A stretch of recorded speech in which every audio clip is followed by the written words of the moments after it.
Hello everyone. तो कैसे हैं आप सब? तो आज मैं आप सभी के लिए लेके आया हूं इन्वायरमेंट, इकोलॉजी एंड बायोडाइवर्सिटी के ऊपर पार्ट नंबर 4, लेक्चर नंबर 4, या आप कह सकते हो ये जो आपका इकोलॉजी है, इकोलॉजी सेक्शन है, इसका लास्ट लेक्चर है, लास्ट पार्ट है। इसके बाद आपका बायोडाइवर्सिटी बच जाएगा जिसके ऊपर 5 to 6 लेक्चर्स आएंगे। उसके बाद ये पूरा का पूरा टॉपिक आपका कंप्लीट हो जाएगा। होप सो अभी तक हमारा जो part number 1, part number 2 and part number 3 आप सभी ने देख लिया होगा। अगर अभी तक नहीं देखा तो सबसे पहले आप वो लेक्चर जरूर देख लीजिए, आपको ऊपर आई बटन पे प्रोवाइडेड है, तभी आपको पार्ट नंबर 4 में पढ़ने का मजा आएगा। तो बात करते हैं आज का हमारा जो लेक्चर है इकोलॉजी में हमने क्या पढ़ना है, that is your productivity of an ecosystem. आप सभी को पता चल गया होगा क्या है इकोसिस्टम। वेरी फर्स्ट लेक्चर में इसका वेरी फर्स्ट जो पार्ट था उसमें हमने डिस्कस किया था that ecosystem is that system that studies the interaction of one organism with the other organisms as well as with the other physical environment। ecosystem ये था। अब उसमें प्रोडक्टिविटी कैसे होती है, उसकी प्रोडक्शन कैसे होती है, हमने वो डिस्कस करना है। आप सभी को पता है हम किस पे जी रहे हैं। सर हमें एक सांस लेना जरूरी है हमारे लिए, और साथ में खाना खाना जरूरी है, पानी पीना जरूरी है। अब ये जो खाना है, ये खाने की प्रोडक्शन भी होती है with the help of method of process of photosynthesis। अब फोटोसिंथेसिस किसकी हेल्प से होता है? सब with the help of sun rays, सब with the help of sunlight. ठीक है, सनलाइट की मदद से उधर से हम एनर्जी लेते हैं, प्लांट जो है एनर्जी लेते हैं और उधर से प्रोडक्शन होती है। उस प्रोसेस को हमने थोड़ा सा डिस्कस करना है, उसमें से कैसे आगे आगे एनर्जी ट्रांसपोर्ट होती है डिफरेंट ट्रॉपिक लेवल्स में, वो हम इस लेक्चर में डिस्कस करेंगे। तो स्टार्ट करने से पहले बता दूं, जो भी इस चैनल पर नए हैं वो चैनल को सब्सक्राइब कर ले ताकि हमारे एंड से कोई भी न्यू वीडियो अपलोड हो या नया अपडेट है आप तक सबसे पहले पहुंचे। तो एक बारी सबसे पहले देखो, अभी तक इकोलॉजी हमारा खत्म हो रहा है, तो एक बार ना मैं आपको एक क्विक रिकैप करा देता हूं। पूरा इकोलॉजी आपको फिर से आज के लेक्चर में पूरा रिवाइज हो जाएगा, क्योंकि रिवीजन में एक इंपॉर्टेंट पार्ट रहता है इसका। इकोलॉजी आप सभी को पता है दो वर्ड का बना है, इकोस एंड लॉजी। इकोस का मतलब था हाउस या ड्वेलिंग प्लेस, आप इधर देख सकते हो, एंड लॉजी आप सभी को पता होगा स्टडी ऑफ। जब हम इन दोनों वर्ड्स को कंबाइन कर दे, ecology is the study of organism at home, तो ये आपका बन जाता है, ये मोस्ट इंपॉर्टेंट आपका बन जाता है। इकोलॉजी दो वर्ड से बना है, इकोस एंड लॉजी, जब दोनों को कंबाइन कर दो it is a study of organism at home. फिर हमने कुछ फैक्चुअल पॉइंट्स पढ़े थे, आप नीचे देख सकते हो। दैट इकोलॉजी टर्म जो फर्स्ट टाइम कॉइन किसने की थी? Ernst Haeckel in 1866। Father of ecology कौन है? Alexander von Humboldt. अगर आपको आ जाए फादर ऑफ मॉडर्न इकोलॉजी, अगर मॉडर्न लिखा होगा तो आपने ज्यादा प्रेफरेंस देनी है यूगेना एडम।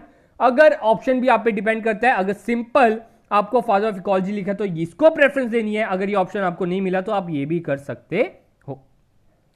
बाद में बात करते हैं father of ecology in India. अगर इंडिया की बात करें तो उन्हें किन्हें माना जाता है इकोलॉजी ऑफ इंडिया का father of ecology in India? Ram द्वाय मिश्रा। तो ये चीज आपने याद रखनी है। फिर हमने डिस्कस किया था इकोलॉजी क्यों इंपॉर्टेंट है। मैंने आप सभी को बता दिया इकोलॉजी आने वाले दिनों में, आने वाले सालों में अपने में एक बहुत बड़े इंपॉर्टेंट सब्जेक्ट बनने वाला है। हर एक एग्जाम में इसकी सबसे ज्यादा वेटेज होने वाली है, इसलिए इस चैप्टर को ध्यान से पढ़ लो। फिर आता है आपका इकोसिस्टम। इकोसिस्टम मैंने बता दिया था, ecology is just study and ecosystem is a system. उनके बीच में जो फंक्शनल यूनिट है उसको हम बोलते हैं इकोसिस्टम। तो इकोसिस्टम जो था फर्स्ट टाइम कॉइन किसने किया था? That is your A G Tansley in 1935। ये चीज आपने याद रखनी है। अब बात करते हैं टाइप्स ऑफ इकोसिस्टम। इकोसिस्टम के कितने टाइप थे आप सभी को याद होगा, that is terrestrial and aquatic. Terrestrial को भी आपने नीचे बांटा था, फॉरेस्ट, ग्रासलैंड, टुंड्रा, डेजर्ट। फिर इक्वेटिक में भी फ्रेश वाटर, मेराइन आ गया था। अब आप सभी को याद होगा फ्रेश वाटर को भी हमने आगे बांटा था, lentic, lotic and wetlands.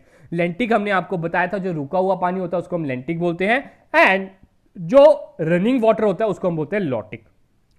Hope so अभी तक क्लियर होगा। आगे बात करते हैं, फर्स्ट लेक्चर जो हमारा था, फर्स्ट पार्ट इधर खत्म हो रहा है, that is your component of ecosystem. Two types of biotic and abiotic. Biotic का लिविंग कंपोनेंट्स एंड एबायोटिक का नॉन लिविंग कंपोनेंट्स। तो ये था आपके कंपोनेंट्स ऑफ इकोसिस्टम। फिर बायोटिक में आपके आते हैं प्रोड्यूसर्स एंड कंज्यूमर्स। कंज्यूमर्स को भी हमने आगे बांटा था। फर्स्ट आपका आता है प्राइमरी, सेकेंडरी, टेरिटरी। अगर टेरिटरी के भी आगे चल जाओ तो क्वार्टिनरी कंज्यूमर भी आ जाता है। फिर डीकंपोजर्स भी हमने डिस्कस किए थे। तो ये थे आपके बायोटिक। बायोटिक को किस किस में बांटा हमने? Producer, consumer and decomposers. और जो कंज्यूमर थे that is your primary consumer, secondary consumer, territory consumer and quaternary consumer.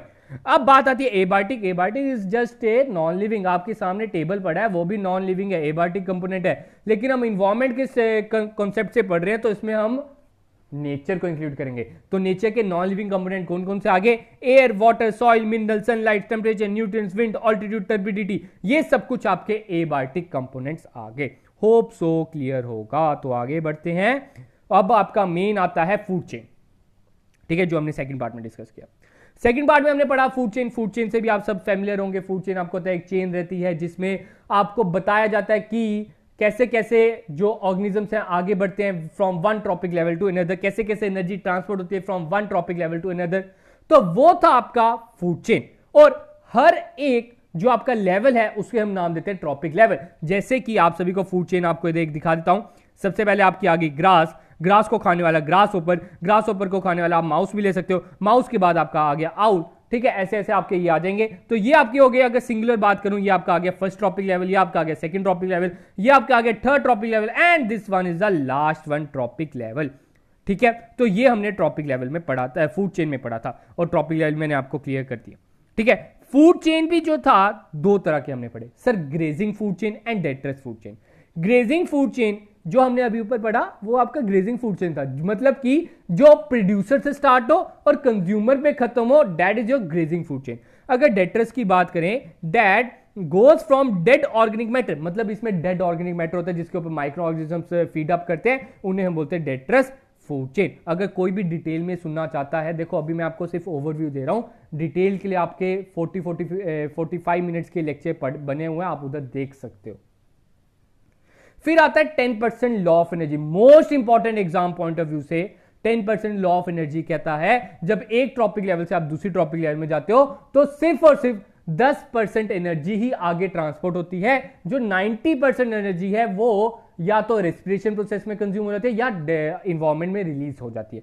For example आपका ट्रॉपिक 1 है इधर, ये आपका आ गया ट्रॉपिक 2 है, फिर ये आपका आ गया ट्रॉपिक 3 है, और ये आपका आ गया ट्रॉपिक 4 है। अगर ट्रॉपिक 1 में 100 कैलोरीज, ठीक है, 100 आप ग्राम कह लो एनर्जी है, तो इधर तक कितनी रहेगी? 100 का 10% होता है 10, फिर 10 का 10% होता है 1, फिर 1 का 10% होता है 0.1। तो ऐसे ऐसे एनर्जी पास ऑन होती है, जो 90% था वो डिफरेंट प्रोसेसेस में आपका वो कंज्यूम हो जाता है।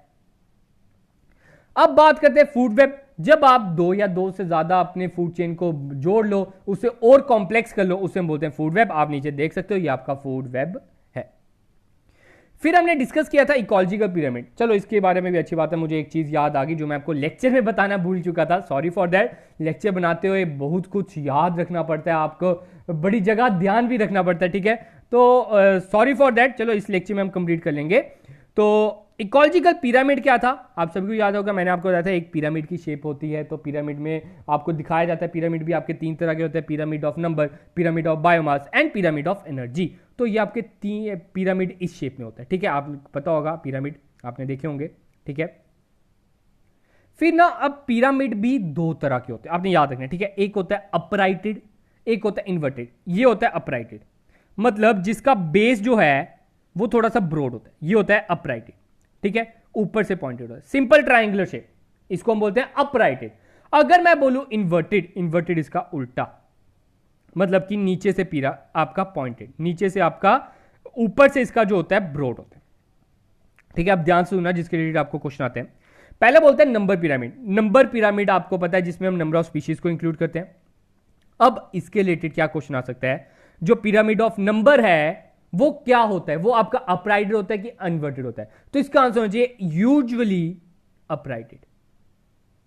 ज्यादातर ये अपराइटेड ही होता है, लेकिन कुछ कुछ केस में ये अपराइटेड नहीं होता। जैसे पैरासाइटिक के फॉर्म में आप ले सकते हो, खाना एक होता है लेकिन उसके ऊपर फीड अप करने वाले बड़े ज्यादा पैरासाइट्स होते हैं, ठीक है। तो उसके कारण आपका जो ऊपर वाला हिस्सा है ये थोड़ा सा ब्रॉड रहता है और नीचे वाला थोड़ा सा कम ब्रॉड होता है, ठीक है। तो सेकंड में आपका आता है पिरामिड ऑफ बायोमास। बायोमास क्या होता है? बॉडी मास, ठीक है। पिरामिड ऑफ बायोमास आपका, ठीक है, इसका क्या आ जाता है, includes total weight of organic matter. ये मैं आपको पहले ही बता चुका हूं। अब अगर बात करें ये बायोमास का कैसा रहता है, तो इसका भी आंसर आपका होना चाहिए सर अपराइट ही होता है, except for those absorbed in oceans. Oceans में क्या होता है, ओशंस में आपके पहले फोटो प्लैंक्टॉन्स होते हैं, फोटो प्लैंक्टॉन्स के ऊपर जू प्लैंक्टॉन्स फीड अप करते हैं, ठीक है। तो उस केसेस में इन्वर्टेड होता है। तो बायोमास भी आपका अपराइट होता है, ओनली ओनली ओनली इक्विटी के फॉर्म में वो इन्वर्टेड होता है। ये चीज आपने याद रखनी है। थर्ड वन आपका आता है एनर्जी पिरामिड। ठीक है, एनर्जी पिरामिड क्या होता है? एनर्जी पिरामिड में आपने अभी हमने पढ़ा 10% वाला, आपका अगर पहले 100 है, 100 के बाद 10, 10 के बाद 1, 1 के बाद 0.1, 0.1 के बाद 0.01। तो ये ऑब्वियस ही बात है, हमेशा इसका आंसर क्या होगा? Always upright. इसका आंसर क्या होगा? Always upright. इसका पिरामिड हमेशा, ठीक है, कोई इसमें एक्सेप्शंस नहीं है। बाकी दो में जैसे मैंने आपको एक्सेप्शंस बता दी, लेकिन आपसे पूछा जा सकता है विच पिरामिड इज ऑलवेज अपराइट, तो आपका आंसर है sir energy pyramid. Hope so इतना क्लियर होगा। तो इस सक्सेशन के बारे में हमने लास्ट लेक्चर में डिस्कस किया। तो पढ़ते हैं प्रोडक्टिविटी। प्रोडक्टिविटी में आपको बता चुका हूं प्रोडक्टिविटी क्या है। हम सनलाइट लेते हैं, फिर खाना वो बनता है, वो उधर से प्रोडक्शन होती है। हमने पता करना है किस रेट से उधर प्रोडक्शन हुई, किस रेट से उसमें बॉडी के मास बढ़ा, उसको हम बोलेंगे प्रोडक्टिविटी। तो क्या है, इधर पढ़ लेते हैं। In ecology productivity refers to the rate of formation of biomass in the ecosystem. मतलब आपका जो इकोसिस्टम है, उधर जो बॉडी का मास है कितना बना, बॉडी मास की कितनी क्रिएशन हुई और किस रेट से हुई, ठीक है, कितने रेट से हुई, उसको हम बोलते हैं productivity. It can also be referred as the energy accumulated in the plants by photosynthesis, जो मैं आपको पहले ही बता चुका हूं। It is related to the photosynthesis process. ये आपको बोला जाता है वो आपकी एनर्जी एक्यूमुलेट करता है प्लांट्स जो फोटोसिंथेसिस के प्रोसेस से बनती है। अब आपसे पूछा जा सकता है प्रोडक्टिविटी कितने प्रकार की है? तो दो तरह की प्रोडक्टिविटी है, primary and secondary. Primary productivity refers to the generation of biomass from autotrophic. जो प्राइमरी है किसके रिलेटेड है? ऑटोट्रॉपिक। और ऑटोट्रॉपिक किसके रिलेटेड होता है? सर ग्रीन प्लांट जो अपना खाना खुद बनाते हैं। तो primary productivity refers to the generation of biomass from autotrophic organism such as plant. Photosynthesis is the primary tool. आपसे पूछा जा सकता है कि प्राइमरी प्रोडक्टिविटी में मेन टूल कौन सा रहेगा? आपने आंसर होना चाहिए सर फोटोसिंथेसिस। अगर फोटोसिंथेसिस नहीं होगा सर खाना नहीं बनेगा और प्रोडक्शन नहीं होगी। From for the creation of organic material from inorganic compounds such as carbon dioxide and water. Primary productivity can be divided into two aspects. अब आपका जो प्राइमरी प्रोडक्टिविटी है उसको भी दो तरह में बांट लिया। मतलब कि प्रोडक्टिविटी को हमने दो में बांटा, that is your primary productivity and secondary productivity. Primary productivity को हमने दो में बांट लिया, that is your gross primary productivity and net primary productivity. अगर किसी ने अभी तक इकोनॉमिक्स पढ़ी हुई है, इकोनॉमिक्स में आपको ग्रॉस और नेट का कंसेप्ट पता होगा, वैसा ही इसका रिलेशन है। ग्रॉस का मतलब जो अभी तक हम पढ़ चुके हैं, जो प्राइमरी प्रोडक्टिविटी है एक तरह का वो ग्रॉस प्राइमरी प्रोडक्टिविटी है। मतलब जितनी उसने एनर्जी ली, जितना उसने एनर्जी ली, सोलर एनर्जी ली, उसको हम बोलेंगे gross primary productivity. The solar energy trapped by the photosynthesis organism is called gross primary productivity. मतलब कि gross is your total, simple word total, जितनी ली, 10 ली, 20 ली, 30 ली, 40 ली, 100 ली, उसको हम बोलेंगे ग्रॉस प्राइमरी प्रोडक्टिविटी। लेकिन अगर मैं बात करूं net primary productivity, net primary productivity कहता है जो आपकी ग्रॉस प्रोडक्टिविटी है उसमें से रेस्पिरेशन लॉस काट लो। अब ऑब्वियस ही बात है जितनी भी उसने सूरज की किरणें ली प्लांट ने, कुछ आपकी जो सनलाइट होगी वो क्या होगा, रेस्पिरेशन के टाइम पे कंज्यूम हो जाएगी, उससे प्रोडक्शन थोड़ी हुई, ठीक है, उससे प्रोडक्शन नहीं हुई, वो आपके प्रोसेसेस में यूज होगी। तो अगर आप उस लॉस को, जो आपका घाटा हो गया, उसको अगर आप माइनस कर दोगे तो उसे हम बोलेंगे net productivity, net primary productivity. Hope so clear होगा। एक बार मैं फिर से बताता हूं, gross primary productivity is total productivity, जितनी आपने एनर्जी ली है उस सारे को हम बोलेंगे ग्रॉस प्राइमरी प्रोडक्टिविटी। लेकिन अगर उसमें से हम कुछ आपका जो घाटा हो गया, जो आपका रेस्पिरेशन का लॉस हुआ है, उसको हम माइनस कर देंगे तो उसको हम बोलेंगे नेट प्राइमरी प्रोडक्टिविटी। तो जो मैंने साफ तौर पे आपसे को लिखा भी हुआ है, आपसे पूछा जा सकता है नेट प्राइमरी प्रोडक्टिविटी का फॉर्मूला क्या है, तो ये उसका फॉर्मूला है NPP is equal to GPP minus energy lost by respiration. अभी मैंने ऊपर आपको क्या बताया सर, आपने बताया that productivity is of two types, gross primary productivity and secondary productivity. ये हमने डिस्कस कर लिया प्राइमरी प्रोडक्टिविटी। अब हम डिस्कस करते हैं सेकेंडरी प्रोडक्टिविटी। सेकेंडरी प्रोडक्टिविटी क्या है? Primary productivity is related to the autotrophs, is related to the producers. Same अगर हम बात करें, secondary productivity is related to the heterotrophs, that is we people, human beings, animals, ठीक है। तो हिट्रोट्रॉप्स कौन है? जो बाकियों पे डिपेंड होते हैं, जो अपना खाना खुद नहीं बनाते, बाकियों से लेते हैं, बाकियों से छीनते हैं। ठीक है, तो सेकेंडरी प्रोडक्टिविटी में आपसे पूछा जा सकता है कौन आते हैं, आपने बताना सर हेटेरोट्रॉप्स आते हैं, ह्यूमन बींग्स आ गए, ह्यूमन बींग्स एंड एनिमल्स आ गए। It is the accumulation of energy at the consumer level, मतलब उसने कितनी कंज्यूम की एनर्जी। हम मैंने आपको बताया कि 10% एनर्जी ही ट्रांसपोर्ट होती है। अब हमने ये जो प्लांट है, ठीक है, ये समझ लो प्लांट है, अब इसको एक इंसान ने खा लिया, सेम ही लग रहा है सॉरी, तो इस प्लांट को चलो ऐसे कर लेते हैं, हाँ, इस प्लांट को एक इंसान ने खा लिया तो उसमें कितनी एनर्जी ट्रांसपोर्ट हुई, कितनी एक्यूमुलेशन हुई, उस प्रोडक्टिविटी को हम बोलेंगे सेकेंडरी प्रोडक्टिविटी। मतलब कि अगर हम इसको सिंपल वर्ड में बोलना जाएं, it is also refer to as a rate of increase in the biomass of heterotrophs, मतलब जो रेट ऑफ इंक्रीज हुआ उनके बॉडी मास में ऑफ हिटोट्रॉप्स। हम आप सभी को मैंने आपको पहले बता चुका, हम सब प्लांट्स पे डिपेंड है, ग्रीन प्लांट्स पे डिपेंड है, हम अपना खाना खुद नहीं बनाते हैं, उन पे डिपेंड है, उनके ऊपर फीड अप करते हैं। तो ये वो आपका आ जाता है, वो पार्ट आ जाता है जो सेकेंडरी, आपकी जो सेकेंडरी हिटोट्रॉप्स है उनमें जो रेट आपका इंक्रीज हुआ इन बायोमास। अब आप सभी ने इसमें एक और मेन चीज याद रखनी है, दैट सेकेंडरी प्रोडक्शन जो है, सेकेंडरी प्रोडक्टिविटी है, is only a fraction, is only अ, ये इंपॉर्टेंट पॉइंट आता है, ऑफ प्राइमरी प्रोडक्टिविटी। मतलब कि प्राइमरी प्रोडक्टिविटी का एक बड़ा छोटा सा हिस्सा है, उसका बड़ा छोटा सा एक फ्रैक्शन है सेकेंडरी प्रोडक्टिविटी, आपका बड़ा छोटा सा हिस्सा। मैंने आपको पहले ही बता चुका हूं कि जब प्राइमरी प्रोडक्टिविटी हुई, अब जब एक लेवल से दूसरे लेवल में जाता है तो only and only 10% is transport. तो उधर से आप देख सकते हो कितना, सिर्फ और सिर्फ 10% ही, 90% तो वेस्ट हो गया, 90% तो आगे ही बन चुका। तो एक तरह से आपने याद रखना है that secondary productivity is only a fraction of this. अब बात आती है what is a unit of productivity. आपसे पूछा जा सकता है प्रोडक्टिविटी को तोला किसमें जाता है, उसका यूनिट क्या है। जैसे कि एरिया का यूनिट होता है मीटर स्क्वायर, वॉल्यूम का होता है मीटर क्यूब, ठीक है। तो वैसे ही आपसे पूछा जा सकता है यूनिट ऑफ प्रोडक्टिविटी क्या है, तो आपका आंसर है, हमने क्या पढ़ी, डेफिनेशन क्या पढ़ी पहले सर, हमने पढ़ा that it is the rate of synthesis of energy containing organic matter of biomass of an trophic level per unit area in unit time. अब आपको पता है क्या बोल रहा है, बायोमास। बायोमास किस में होगा सर, ग्राम में, ठीक है, या कैलोरीज भी लिख सकते हैं, किलो पर कैलोरीज। फिर उसके बाद आता है per unit area, per unit area आ गया metres cube per, and per unit time, ठीक है। इसमें हम यूनिट रेट आ रहा है ना, क्योंकि रेट जब भी आता है तो टाइम आता है, तो इसका आपका क्या आ जाता है, gram per metre square per year, इसका यूनिट आ जाता है, या kilo calories metre square per year. ये आपके दो आ जाते हैं, आपने ये इंपॉर्टेंट याद रखनी है। आपसे पूछा जा सकता है which of the following is the unit of productivity, आपने ये बताना है। तो आप इधर देख सकते हो, मैंने इधर फ्लो चार्ट में भी आपको बता दिया प्रोडक्टिविटी दो तरह की है, प्राइमरी सेकेंडरी। प्राइमरी भी दो तरह के हैं, gross and net. Hope so clear होगा।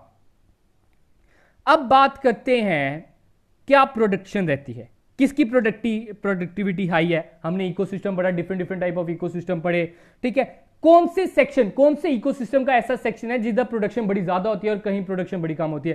कैसे, कौन सी जगह है जहां प्रोडक्टिविटी का जो रेट है बड़ा हाई और कहां कम है। क्योंकि एग्जाम में बड़ी बार, एक बार ही नहीं बहुत बार, मैं आपको बता रहा हूं, क्वेश्चन क्या पूछा जा सकता है, make it in a ascending order, आपसे पूछा जा सकता है, इसे आप असेंडिंग ऑर्डर में लगाओ, इसलिए आपको ऑर्डर पता होना चाहिए। सबसे पहले हम टेक्सटाइल इकोसिस्टम की अगर बात करें तो सबसे ज्यादा प्रोडक्टिविटी वाले जो आपके इकोसिस्टम आ जाता है, that is your swamp, marshes and tropical rain forest, most productivity in textile ecosystem. Then temperate forest, northern coniferous forest, savanna, agriculture land, woodland and shrubland, temperate grassland and tundra. Desert आपका सबसे, और extreme desert, ठीक है। ये जो desert part है, ये अगर हम बात करें दैट इन टेक्सटाइल इकोसिस्टम में सबसे कम प्रोडक्टिविटी वाले सेक्शन है, ठीक है। अगर हम बात करें एक्वेटिक सेक्शन में, ठीक है, एक्वेटिक मैं आपको बता चुका हूं जो पानी वाले सेक्शन है, ठीक है, उसमें अगर बात करें सबसे ज्यादा प्रोडक्टिविटी आपकी होती है एस्चुरीज में। मोस्ट प्रोडक्टिविटी एस्चुरीज क्या होता है आपको मैं बताता हूं। अब आप ये देख सकते हो जैसे एस्चुरीज क्या होता है, जब आपका सी वाटर और जो फ्रेश वाटर है, ठीक है, ओशनिक वाटर, जो सॉल्टी वाटर और फ्रेश वाटर वो जब मिक्स होते हैं ना, उस पॉइंट को हम बोलते हैं एस्चुरीज। तो these are the most productivity area in aquatic. फिर बात करें तो open oceans are the least productivity, ठीक है। ओपन ओशन लीस्ट प्रोडक्टिविटी क्यों माना जाता है, आप सभी को पता है, जो अर्थ है पूरा 70% उधर पानी है, तो उधर पानी में भी ओशन है, आधे ज्यादा तो ओशनिक पानी है। तो एरिया वाइज देखा जाए तो इसकी कुछ प्रोडक्शन कुछ खास नहीं है। ऐसे प्रोडक्शन ठीक है इसकी, अगर टोटल में हम कैलकुलेट करें तो टोटल प्रोडक्टिविटी में इसका जो रेशो है अच्छी खासी है। लेकिन अगर एरिया वाइज, क्योंकि हम जो पढ़ते हैं दैट इज योर रेट, ठीक है, जगह इसने इतनी ज्यादा मली हुई है लेकिन प्रोडक्शन ये हल्की सी देता है, ठीक है, उसके कारण ये लीस्ट प्रोडक्टिविटी माना जाता है। लेकिन अगर हम इन दोनों को कंबाइन कर दें, मेन चीज आती है इन दोनों का कंबाइन, ठीक है, अगर हम टेक्सटाइल इकोसिस्टम और एक्वेटिक इकोसिस्टम दोनों को जोड़ दें तो सबसे ज्यादा प्रोडक्टिविटी हमारी एस्चुरीज की आपने देखना है। इधर मैंने आपको प्रॉपर बार चार्ट भी प्रोवाइड कर दिया है। एस्चुरीज और डेजर्ट जो है लीस्ट प्रोडक्टिविटी है। देखो ये सारा लर्न करने की जरूरत नहीं है आपको, जो इधर क्वेश्चन आता है ना, आपने मेन चीज याद रखनी है, टेक्सटाइल में सबसे ज्यादा आपका प्रोडक्टिविटी एरिया आता है ट्रॉपिकल रेन फॉरेस्ट, अगर बात करें सबसे लीस्ट आपका एक्सट्रीम डेजर्ट, ठीक है, इनके बीच वाले थोड़े से पढ़ लो। उधर आपको किस तरह का क्वेश्चन आएगा, आपको बता दिया जाएगा कि make it in a ascending order according to productivity.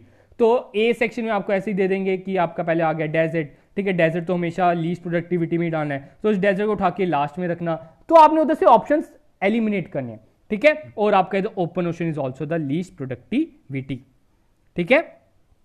तो आप देख सकते हो ओपन ओशन एक्सट्रीम डेजर्ट से थोड़े बेटर, एक्सट्रीम डेजर्ट सबसे लीस्ट प्रोडक्टिविटी। अब आपके आते हैं कुछ इंपॉर्टेंट टर्म्स, ये आपका इधर खत्म होता है एक तरह का इकोलॉजी। अब कुछ ना ऐसे मुझे लगा, मैंने सोचा कि कोई पॉइंट रह ना जाए, इसलिए कुछ इंपॉर्टेंट टर्म्स आपको बता देता हूं जो इंपॉर्टेंट टर्म्स इसकी बनती है। First one is holozoic, those animals which take their food through their mouth such as big animals, elephants, cows, camels etc. वो एनिमल्स जो अपना खाना माउथ से लेते हैं उन्हें बोलते हैं होलोजेनिक। आपने याद रखना है, कुछ इकोसिस्टम के रिलेटेड, इकोलॉजी के रिलेटेड आपके कुछ इंपॉर्टेंट टर्म्स थी, वो मैं आपको बता रहा हूँ। फिर आपका आता है पैरासाइट्स, पैरासाइट्स भी आपको पता होगा, those animals which depend on other for their food and life, ठीक है। Auto ecology, the study of relation of individual species with the environment, ठीक है, इंडिविजुअल स्पीशीज की जब इन्वायरमेंट के साथ जो उनके बीच में जो रिलेशनशिप है उसकी स्टडी को हम ऑटो इकोलॉजी बोलते हैं। फिर आता है साइनोकोलॉजी, ये मैं आपको पहले भी बता चुका हूं, the study of plant community in relation to the habitat of given ecosystem. फिर अगला आता है सिम्बायोसिस, मोस्ट इंपॉर्टेंट आपका बनता है सिम्बायोसिस, ठीक है। सिम्बायोटिक रिलेशनशिप आपने पढ़ा होगा साइंस में भी। सिम्बायोटिक रिलेशनशिप वो होता है वो जब दो ऑर्गेनिज्म एक दूसरे की मदद करते हैं और दोनों एक दूसरे को बेनिफिट प्रोवाइड करते हैं। Relationship between two species live closely together usually benefiting from each other, मतलब एक दूसरे को बेनिफिट प्रोवाइड करना, मतलब इधर मिस्टर ए है और मिस्टर बी है, ये दोनों का एक दूसरे का काम करेंगे और दोनों एक दूसरे को बेनिफिट प्रोवाइड करेंगे और एक दूसरे को हार्म नहीं करेंगे, उसको हम बोलते हैं सिम्बायोटिक रिलेशनशिप। तो इसको हम ऑल्सो नोन एज म्यूचुअलाइजेशन। अब सिम्बायोटिक रिलेशनशिप की एक मैं आपको एग्जाम्पल भी देता हूं। हाँ, एक symbiotic relationship between flowers and बीज। अब क्या होता है, जब फ्लावर्स पे जब बीज जो है फीड अप करती हैं, उधर आपका जो हनी का नेक्टर कलेक्ट करने के लिए उधर जब आती हैं तो अपने साथ पॉलन ग्रेन्स भी ले जाती हैं, उधर से from one flower to another flower वो जा रही होती हैं, तो इससे पॉलिनेशन प्रोसेस भी हो जाता है। तो दोनों इधर आपके फ्लावर्स भी बेनिफिट हो गए और बीज भी आपके बेनिफिट हो गए। अगला आपका आता है ecosystem services. This the technical term for the benefit that human and other living things get from ecosystem. These services are in 4 groups, ठीक है। इकोसिस्टम सर्विसेज क्या है, वो टेक्निकल टर्म है जिसमें जो ह्यूमंस और दूसरे लिविंग ऑर्गेनिज्म, कोई भी है, एनिमल है, प्लांट है, उन्हें इकोसिस्टम से जो जो बेनिफिट्स मिलते हैं। अब इन सर्विसेज को भी इन्होंने 4 पार्ट में बांटा है। स्पोर्टिंग सर्विसेज, क्योंकि ये क्वेश्चन पूछा गया, मैंने तभी ये पॉइंट डाला है, मैं जो रेलिवेंट होता है मैं वही चीज आपको पढ़ाता हूं, कोई एक्स्ट्रा नहीं पढ़ाता हूं। Sporting services, provisioning services, regulating services and culture services. तो इकोसिस्टम जितनी भी सर्विसेज आपको प्रोवाइड करता है उन्हें इन्होंने जो इकोसिस्टम पढ़ने वाले हैं उन्होंने क्या किया, बायोलॉजिस्ट ने इन्हें 4 पार्ट में बांट दिया, that is sporting services, provisioning services, regulating services and cultural services. अगला आपका आता है हैबिटेट। हैबिटेट के बारे में आप सभी जानते होंगे, the place where particular population, मतलब वो जगह जहां पे एक ऑर्गेनिज्म रहना पसंद करता है, जहां पे वो जी सकता है, जहां पे उसे खाना पीना रहना सब कुछ मिले आसानी से, ठीक है। जैसे कि पोलर बियर का क्या हैबिटेट होना चाहिए सर, वो ठंडे इलाके में पाना चाहिए। क्या उसको हम रेगिस्तान में लेके चल जाए? नहीं सर, आपको उसे हॉट डेजर्ट में आप उसके नहीं लेके जा सकते, उधर वो जी ही नहीं सकता, तो हम उसे बोलेंगे वो उसका हैबिटेट नहीं है। तो this place where particular population lives and its surrounding, for example anaconda, snake lives in a water and thrives very well there, ठीक है। एनाकोंडा स्नेक कहां पे, वाटर में रहना पसंद करेंगे ज्यादा, and thrives very well there. फिर अगला आपका आता है निश, ठीक है, ये आपका लास्ट कंसेप्ट आ जाता है आज का। तो क्या है निश, तो ध्यान से सुनना। तो एक होता है हैबिटेट, जो मैंने आपको बता दिया वो कहां पे रहना पसंद करता है, जहां पे वो एग्जिस्ट कर सके। तो निश क्या होता है, उसका वे ऑफ लाइफ, कैसे वो लाइफ जी रहा है, कैसे वो खाता है, कैसे वो खाना खाता है, कैसे वो बैठता है, कैसे वो रिप्रोड्यूस करता है। Different different activities performed by him by the organism is known as is niche, ठीक है। इधर आप देख सकते हो the an organism role in environment include how it uses its resources, कैसे वो अपने रिसोर्सेज को यूज कर रहा है, ये उसकी सारी एक्टिविटीज के रिलेटेड है। And related to other organism and times of reproduction. Each individual organism has its niche in its population, community and ecosystem, but niche are flexible and changes depending upon circumstances. तो niche यही है, आपसे पूछा सकता है niche क्या है। niche आपका flexible है, उसे आप change कर सकते हो, क्योंकि it is just a way of living life, ठीक है। वो कैसे अपनी लाइफ जीता है उसे हम बोलते हैं niche। होप सो क्लियर होगा। ये आपके कुछ इंपॉर्टेंट पॉइंट्स भी थे। फिर हमने डिस्कस कर लिया प्रोडक्टिविटी। तो इधर ही आपका इकोलॉजी पार्ट खत्म होता है। अब आपका बायोडाइवर्सिटी बचेगा, जिसके ऊपर मैं आपको कोशिश करूंगा कल आपको लेक्चर प्रोवाइड कर दूं। तो बहुत जल्द आपका बायोडाइवर्सिटी भी खत्म करके हम फ्रीडम स्ट्रगल स्टार्ट करेंगे। तो घबराओ मत, मेरे एंड से मैं अपनी ओर से पूरी ताकत लगा रहा हूं कि आप तक बेस्ट से बेस्ट सोर्स पहुंचाया जाए, बेस्ट से बेस्ट नॉलेज पहुंचाई जाए। अब आपका भी फर्ज बनता है कि इस चैनल को आगे तक पहुंचाया जाए, दोस्तों का शेयर किया जाए, और जो भी जरूरतमंद स्टूडेंट्स है उसका ये बेनिफिट ले सके। तो गाइस आज के लिए हम अपने इतना रखते हैं। तो today we are done with our ecology part. तो मिलते हैं कल नए लेक्चर में, जिसमें हम डिस्कस करेंगे ये बायोडाइवर्सिटी। तो आज के लिए इतना ही। तो थैंक यू गाइस, मिलते हैं कल। आज के लिए अलविदा।